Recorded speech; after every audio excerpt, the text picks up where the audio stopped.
Hello प्यारे बच्चों, नमस्ते, प्रणाम, गुड इवनिंग। तो कैसे आप सभी? उम्मीद करते हैं आप सभी एकदम अच्छे होंगे, शानदार, जबरदस्त, जिंदाबाद होंगे। जी हाँ, मैं रविंद्र शेखर आपका अपने यूट्यूब चैनल फेस भारती पर बहुत बहुत स्वागत करते हैं। आज के इस वीडियो लेक्चर में हम आपको पढ़ाने वाले हैं प्रकाश के परावर्तन के तहत प्रकाश का परावर्तन का डेफिनेशन देखेंगे, है ना। उससे संबंधित कुछ प्रमुख पद देखेंगे। फिर उसके बाद हम नियम देख लेंगे, प्रकाश के परावर्तन का नियम क्या है। फिर हम लोग देखने वाले हैं इसमें प्रकाश के परावर्तन के प्रकार देखेंगे। तो चलिए शुरू से शुरू करते हैं। आइए, सबसे पहले हम लोग को क्या देखना है? प्रकाश का परावर्तन, है ना। जैसा कि हम लोग पहले ही पढ़े हैं कि हम किसी वस्तु को कब देख पाते हैं, है ना। अगर आपसे पूछा जाए कि किसी वस्तु को हम कब देख पाते हैं,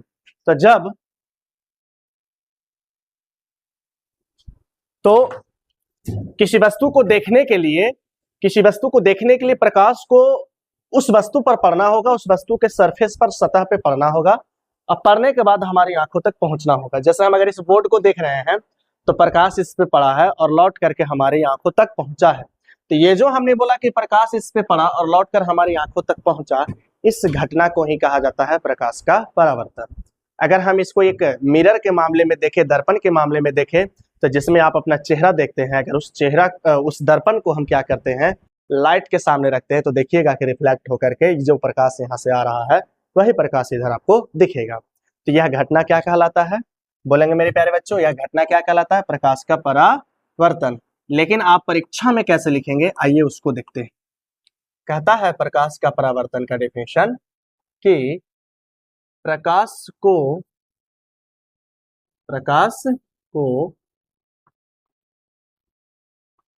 किसी माध्यम से होकर, है ना, प्रकाश को किसी माध्यम से होकर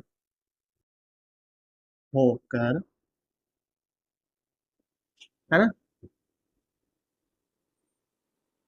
किसी सतह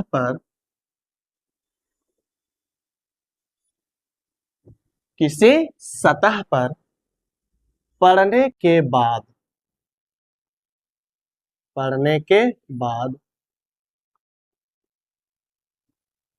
पुनः उसी माध्यम में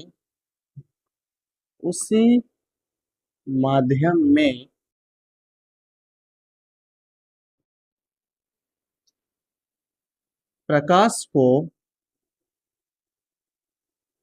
लौट जाने की घटना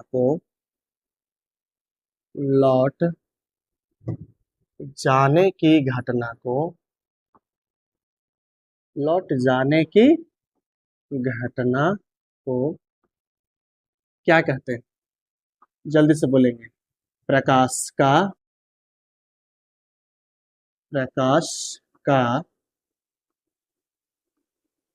परावर्तन कहते हैं। ठीक है। जैसे हम क्या करते हैं, एक सरफेस का निर्माण करते हैं, है ना। एक सरफेस का हमने क्या कर लिया? निर्माण कर लिया। अब इस सरफेस पर मैं क्या करता हूं कि एक प्रकाश किरण को हम इस पर आपतित कराते हैं। तो एक प्रकाश किरण क्या हुआ है, इस सरफेस पे आपतित हुआ। इसको मैं थोड़ा क्या कर दूं, इस तरीका से इधर।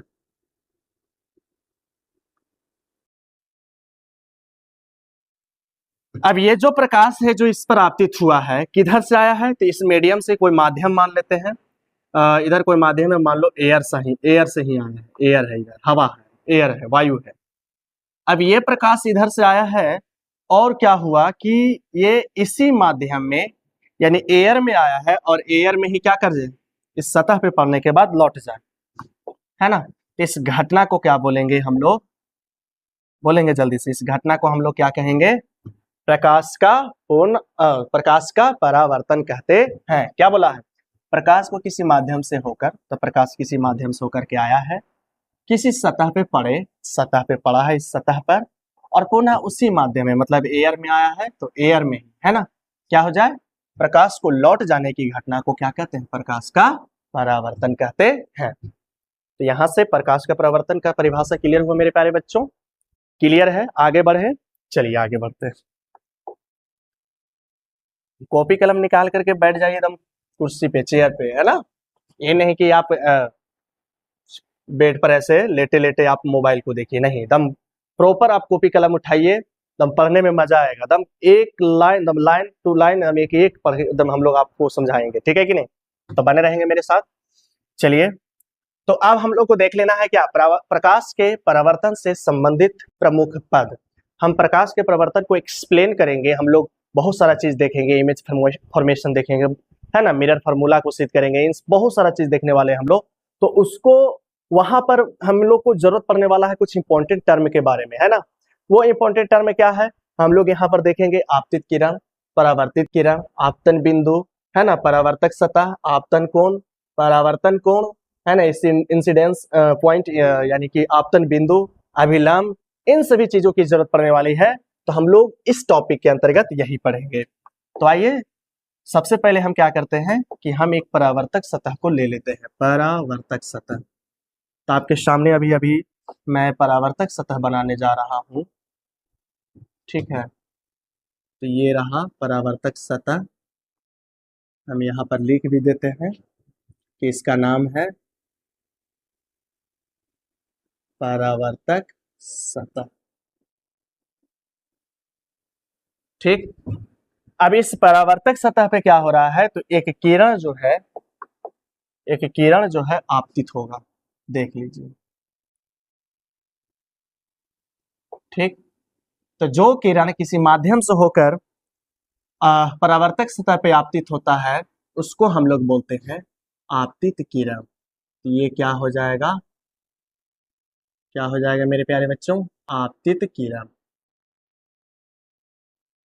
है ना। तो आइए सबसे पहले हम यहाँ पर देख लेते हैं कि आपतित किरण क्या है। सबसे पहले आपतित किरण, इंग्लिश में इसको क्या कहेंगे, इसको कहेंगे इंसिडेंट रे। इंसिडेंट रे क्या हो जाएगा, क्या हो जाएगा इंसिडेंट रे मेरे प्यारे बच्चों, बताइएगा बताइएगा। कहता है माध्यम से किसी माध्यम से होकर, किसी माध्यम से होकर किस सतह पर, तो परावर्तक सतह पर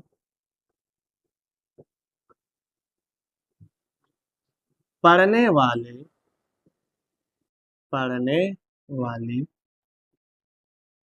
है ना, प्रकाश किरण को, प्रकाश किरण को क्या कहेंगे, बोलेंगे आपतित किरण, आपतित किरण कहते हैं,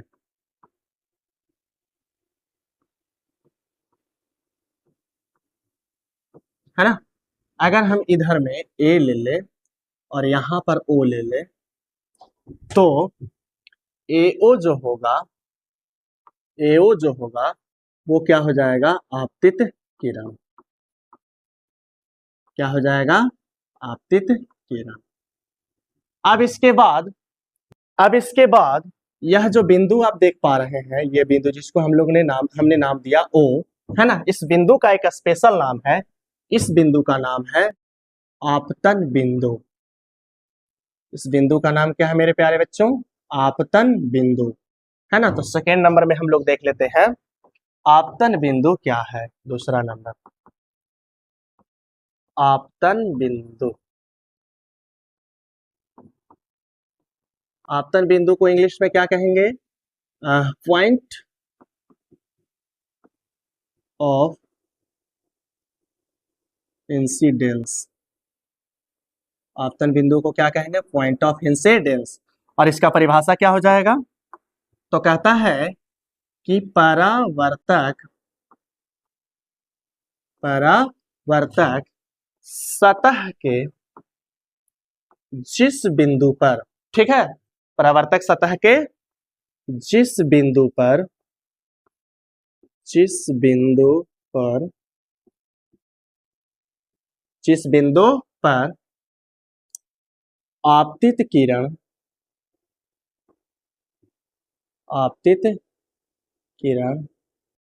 पड़ती है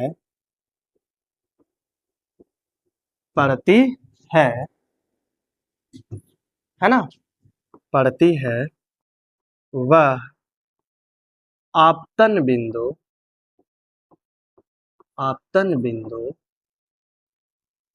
कहलाता है। ठीक है, कैसा बिंदु कहलाएगा भाई बताइएगा मुझे? आपतन बिंदु कहलाएगा, है ना। तो यहाँ पर आपतन बिंदु कौन हो जाएगा? ओ हो जाएगा। तो ओ यहाँ पर क्या हो जाएगा? आपतन बिंदु। ठीक है, वो क्या हो जाएगा मेरे प्यारे बच्चों? आपतन बिंदु। अब आपतन बिंदु के बाद हम लोग क्या देख लेते हैं, एक मिनट, चलिए। अब क्या करते हैं कि जिस बिंदु पर आपतित हुआ है प्रकाश की किरण, इस बिंदु पे क्या करते हैं हम, एक लाइन खींचते हैं। और ये लाइन काफी विशेष लाइन है। ये जो लाइन हमने खींचा है ये 90 डिग्री पे खींचा है ना। कितना डिग्री पे? ये जो एंगल आप देख पा रहे होंगे कितना डिग्री पे है? 90 डिग्री पे। तो इसको बोला जाएगा अभिलंब, है ना। इसको क्या बोलेंगे हम लोग? अभिलंब, है ना। इधर नाम ले लेते हैं एन। ठीक है, तो यहाँ पर तीसरा नंबर में हम लोग क्या देखने वाले हैं? अभिलंब। इंग्लिश में क्या कहेंगे इसको? अभिलंब को इंग्लिश में क्या कहेंगे? नॉर्मल। तो नॉर्मल क्या हो जाएगा? नॉर्मल क्या हो जाएगा? कहता है कि आपतन बिंदु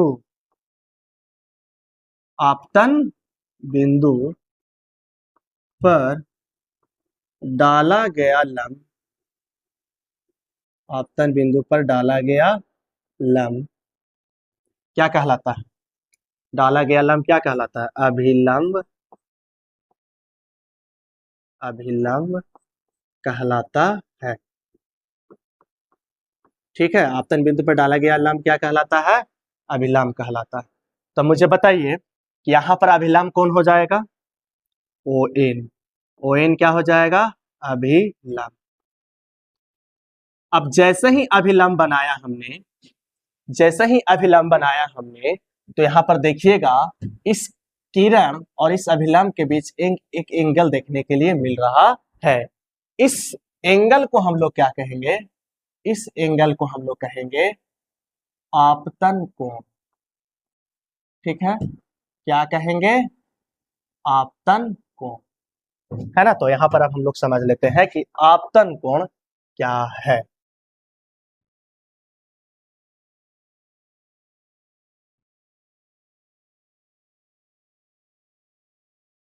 इसको नोट कर लीजिएगा वीडियो पीछे करके। चलिए, तब यहाँ पर हम लोग को देखना है क्या? आपतन कोण कितना नंबर पे हो जाएगा? पहले देखें हम लोग क्या? आपतित किरण, फिर आपतन बिंदु, फिर अभिलंब, चौथा नंबर में हम लोग देखेंगे आपतन कोण। तो ये आपतन कोण क्या है रे भाई? आपतन कोण, जिसको इंग्लिश में क्या बोलेंगे? Of angle of incidence. तो सिंपल सी बात है, किसे कहेंगे आपतन कोण बताइए? तो आपतित किरण दिख रहा है आपको? बिल्कुल बिल्कुल बिल्कुल बिल्कुल, आपतित किरण दिख रहा है सर। और अभिलंब दिख रहा है आपको? ये रहा है अभिलंब। तो आपतित किरण और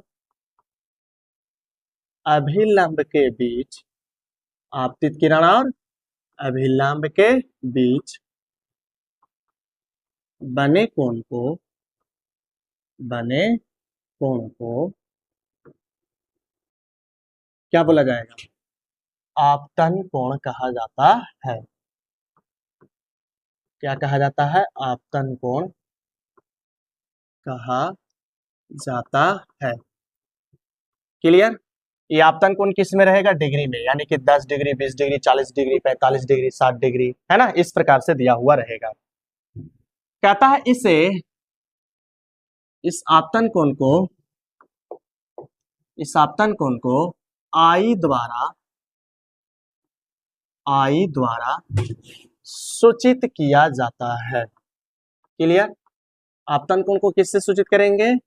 आई द्वारा सूचित किया जाता है।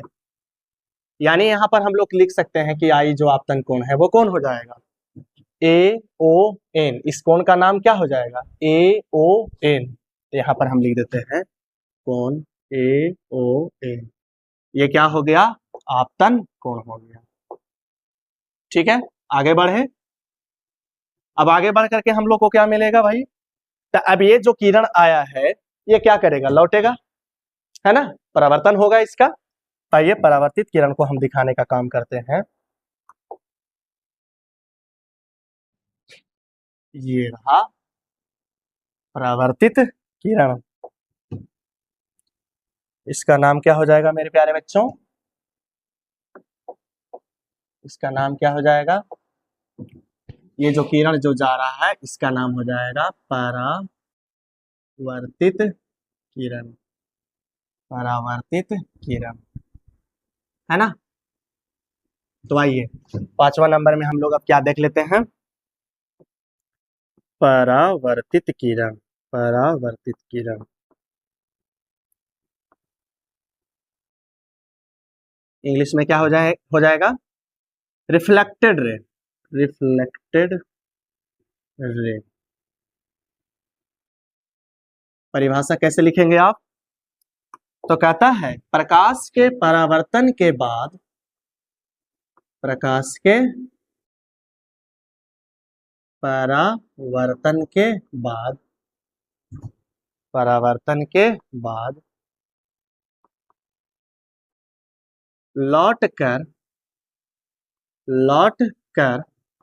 जाने वाली किरण को, लौटकर जाने वाली किरण को क्या कहते हैं? परावर्तित किरण कहते हैं, है ना? कैसा किरण कहते हैं मेरे प्यारे बच्चों? परावर्तित किरण कहते हैं। ठीक है, अगर यहाँ पर देख ले, यहाँ पर अगर नाम लिख देते हैं बी, इधर में कोई पॉइंट ले लेते हैं और बी लिख दिए, है ना? तो ओबी जो हो जाएगा, ओबी क्या हो जाएगा? परावर्तित किरण। ठीक है, क्या हो जाएगा? परावर्तित किरण। चलो ठीक है, अब परावर्तित किरण भी हम लोग ने देख लिया कि ये जो किरण है वो जा रही है वो परावर्तित किरण है। तो जैसे हम लोगों ने देखा कि यह रहा, ये जो कोण है ये कैसा कोण है? आपतन कोण है। तो इसी प्रकार से ये वाला जो एंगल आप देख रहे हैं अभिलंब और परावर्तित किरण के बीच, इस कोण को हम लोग क्या कहेंगे? इस कोण को क्या कहेंगे? इस कोण को कहेंगे परावर्तन कोण। है, ठीक है, क्या कहेंगे? परावर्तन कोण। परावर्तन कोण। तो अब डेफिनेशन देख लेते हैं किसका? परावर्तन कोण का क्या हो जाएगा 6ठा नंबर में? परावर्तन कोण इंग्लिश में क्या कहेंगे इसको? एंगल ऑफ रिफ्लेक्शन कहेंगे। एंगल ऑफ रिफ्लेक्शन, है ना? क्या हो जाएगा डेफिनेशन इसका? तो परावर्तित किरण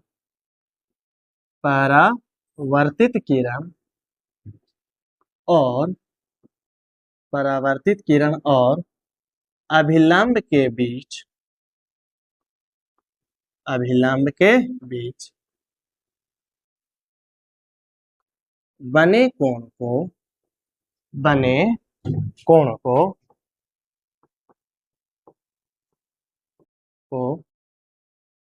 परावर्तन कोण कहा जाता है। क्या कहा जाता है मेरे प्यारे बच्चों? परावर्तन कोण। इसे सूचित किसके द्वारा करेंगे? तो इसे आर द्वारा सूचित किया जाता है। किसके द्वारा? आर द्वारा सूचित किया जाता है। है ना, जहां आर लिखा हुआ रहेगा अगर प्रकाश का परावर्तन पढ़ रहे हैं तो उसका मतलब आपको क्या समझना होगा, परावर्तन कोण, एंगल ऑफ रिफ्लेक्शन। यानी कि हम कह सकते हैं कि जो आर है यहाँ पे, आर क्या हो जाएगा, परावर्तन कोण हो जाएगा। और परावर्तन कोण का नाम हम क्या ले सकते हैं, इधर में एन था और इधर में बी, तो एन ओ बी देख लीजिएगा, थोड़ा सा देख लीजिए, एन ओ बी, ठीक है, एन ओ बी। तो आइए यहाँ पे परावर्तन कोण जो हो जाएगा, कोण एन ओ बी, ठीक है, ठीक है, इतना समझ में आया आपको, समझ में आ रहा है, कोई दिक्कत, दिक्कत हो तो मुझे कमेंट बॉक्स में जरूर बताएं क्या दिक्कत हो रही है आपको, मैं जब बिल्कुल सुधार करूंगा, ठीक है। तो आगे बढ़ा जाए, तो हम लोग अभी अभी क्या देखें, हम लोग अभी अभी हम लोगों ने देखा, हम लोग ने देखा आपतित किरण, फिर आपतन बिंदु, फिर अभिलंब, फिर आपतित किरण और अभिलंब के बीच बने कोण आपतन कोण, फिर जाने वाली प्रकाश किरण परावर्तित किरण और इसके बीच परावर्तन कोण, है ना। तो इतने सारे चीजों को हमने अभी अभी देखा, ठीक है। तो आगे बढ़े यार, आगे बढ़े, क्लियर है, कोई परेशानी है, चलो अब मुझे पढ़ना है यहाँ पे प्रकाश के परावर्तन के नियम। यहाँ पर हमने डायग्राम जो बनाया वहां पर हमने ये चर्चा नहीं किया, है ना, लेकिन प्रकाश जो लौटता है उसके कुछ नियम होते हैं, है कि नहीं, प्रकाश का परावर्तन का कुछ नियम होता है, उसी नियम को फॉलो करते हुए प्रकाश किसी सतह पे पड़ेगा और सतह पे पड़ने के बाद वो क्या हो जाएगा, लौट करके जाएगा। तो यहाँ पे प्रकाश के परावर्तन के हमें नियम देखने हैं, तो आपको पता होना चाहिए कि प्रकाश के परावर्तन के दो नियम हैं, है ना। तो यहाँ पर हम लिखना चाहेंगे प्रकाश के परावर्तन के निम्नलिखित दो नियम हैं। कौन कौन है भाई, कौन कौन से नियम हैं, तो सबसे पहला, है ना, आपने पढ़ा आपतित किरण,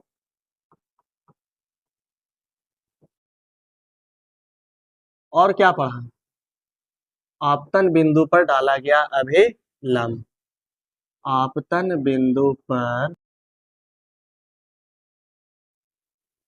डाला गया अभिलंब तथा तथा कौन, तथा परावर्तित किरण,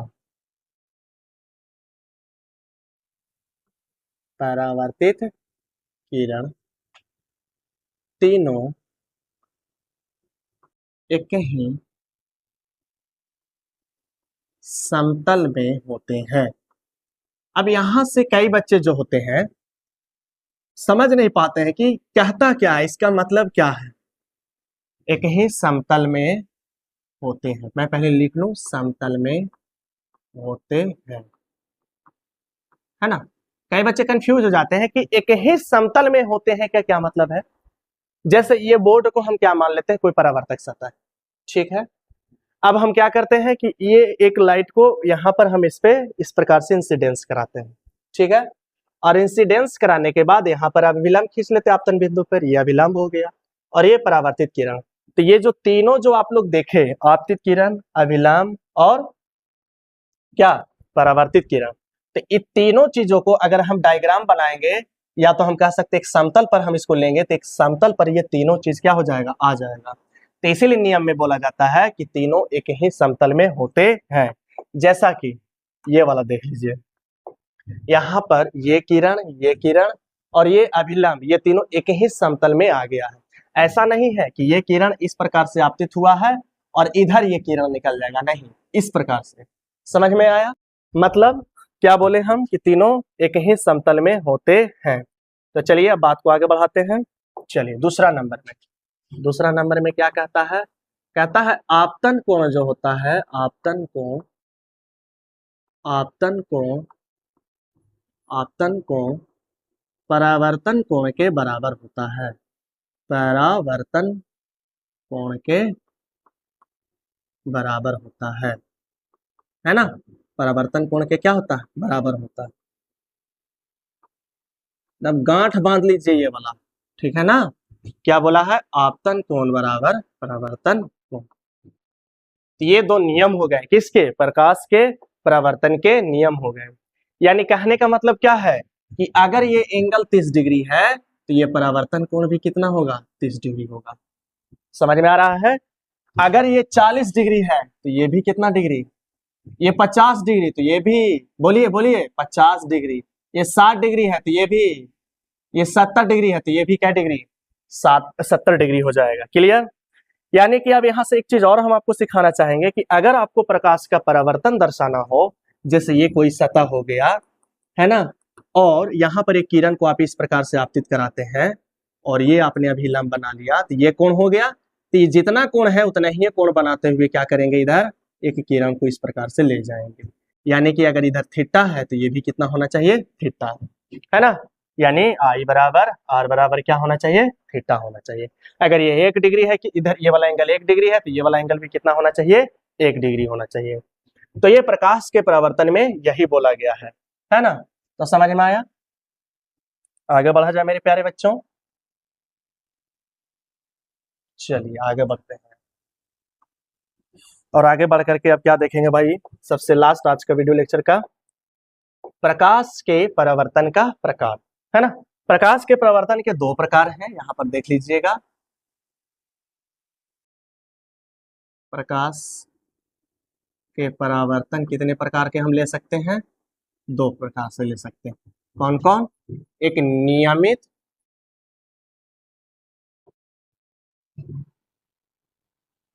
नियमित परावर्तन और दूसरा अनियमित परावर्तन। नियमित परावर्तन का मतलब क्या हो जाएगा, नियमित परावर्तन का मतलब क्या हो जाएगा, कहता है कि चिकने सतह से होने वाले प्रकाश के परावर्तन को नियमित परावर्तन कहा जाएगा, है ना। यानी कि नियमित परावर्तन किससे होगा, चिकनी सतह से हो जाएगा, है ना। चिकनी सतह से होने वाले प्रकाश को परावर्तन को क्या कहेंगे, नियमित परावर्तन। और अनियमित परावर्तन किसे कहेंगे, तो रुखड़ी सतह से, है ना, उबड़ खाबड़ रुखड़ी सतह से जो प्रकाश का परावर्तन होगा, जैसे ये रुखड़ी हुई सतह है ना, इस पे इस प्रकार से पड़ा है ना, और ये किरण गया, इस पे पड़ा इधर गया, है ना, इस पे किरण पड़ा इधर चला गया। ऐसा नहीं है कि यहाँ पे प्रकाश के परावर्तन का नियम पालन नहीं होता है, यहाँ भी प्रकाश के परावर्तन का नियम पालन होता है और यहाँ भी प्रकाश के परावर्तन का नियम पालन होता है। लेकिन कहता है कि अगर रुखड़ी हुई सतह है तो इससे जो प्रकाश का परावर्तन होगा इसको हम लोग कहेंगे अनियमित, और जो चिकनी सतह होगा, चिकनी सतह मतलब दर्पण हो गया, है ना, या कोई भी पॉलिशदार सतह हो गया, तो उससे जो प्रकाश का परावर्तन होगा वो कैसा होगा, नियमित परावर्तन होगा। तो कैसा लगा आज का वीडियो लेक्चर, अच्छा लगा मुझे जरूर बताएं, कमेंट बॉक्स में जरूर बताएंगे कैसा लगा। तो मिलते हैं इस प्रकार से अगले वीडियो लेक्चर में, तब तक के लिए ओके टाटा बाय।